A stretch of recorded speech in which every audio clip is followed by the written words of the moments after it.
ఈ కుర్రాడు కారులో నుండి బయట ఉన్న అమ్మాయిలను చూసి షాక్ అయిపోతాడు.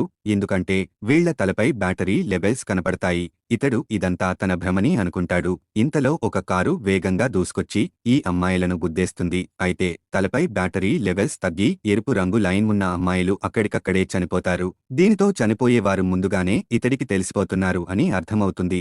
అయితే ఇంటికి వచ్చాక ఇంటి ఓనరు తలపై కూడా బ్యాటరీ తగ్గిపోయి ఉంటుంది. ఇది చూసి నువ్వు చచ్చిపోతావు అని చెప్పగా కోపంతో ఓనరు ఈ కుర్రాడిని కొడుతుంది. ఇదంతా చూసి అక్కడికి ఇరుగు పొరుగు వారు వస్తారు. అయితే ఇతడు వీళ్లందరి తలపై కూడా బ్యాటరీ లెవెల్స్ తగ్గిపోయి ఉండటం చూస్తాడు. దీనితో ఇతడికి భయం వేసి అద్దంలో చూసుకోగా తన బ్యాటరీ కూడా తగ్గిపోయి రెడ్లో ఉంటుంది. అప్పుడు ఇతడు వెంటనే కిటికీ దగ్గరకు వెళ్లి చూడగా ఈ బిల్డింగ్ లోపలికి వచ్చే వాళ్ల బ్యాటరీ తగ్గిపోతూ రెడ్లోకి వచ్చేస్తుంది. అలాగే బిల్డింగ్లో నుండి బయటకు వెళ్లే వాళ్ల బ్యాటరీ లెవెల్స్ రెడ్ నుండి గ్రీన్లోకి మారిపోయి ఫుల్గా అయిపోతుంది. అప్పుడు ఈ కుర్రాడు కంగారుగా వీళ్లందరినీ బిల్డింగ్లో నుండి కిందకి తీసుకువచ్చేస్తాడు. అయితే బిల్డింగ్లో నుండి బయటకు వచ్చేశాక వీరందరి బ్యాటరీ లెవెల్స్ రెడ్ నుండి గ్రీన్ కు మారిపోయి ఫుల్ అయిపోతుంది. అప్పుడు ఈ కుర్రాడు ఒక మైకు తీసుకుని బిల్డింగులో ఉన్న వారందరినీ కిందకి దిగమని చెప్తాడు. దీనితో అక్కడున్న వాళ్లు ఏమైందో తెలియక అయోమయంలో ఉంటారు.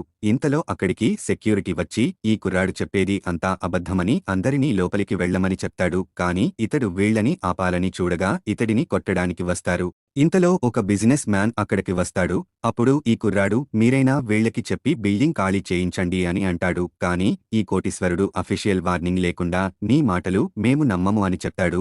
ఇంతలో అందరూ లోపలికి వెళ్లిపోతూ ఉండగా ఈ కుర్రాడు సెక్యూరిటీ వాళ్ల వెపన్ తీసుకుని లోపలికి వెళ్తే చంపేస్తానని బెదిరిస్తాడు. దీనితో కోటేశ్వరుడికి కోపం వచ్చి తన మనుషుల్ని ఈ కుర్రాడి అంతు చూడమని పంపుతాడు. ఇంతలో ఇక్కడ భూకంపం రాబోతుందని అలారం మోగుతుంది. అలాగే భూమి ఊగుతూ ఉంటుంది.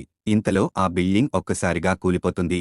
మరిన్ని స్టోరీల కోసం వీడియో లైక్ చేసి ఛానల్ సబ్స్క్రైబ్ చేసుకోండి.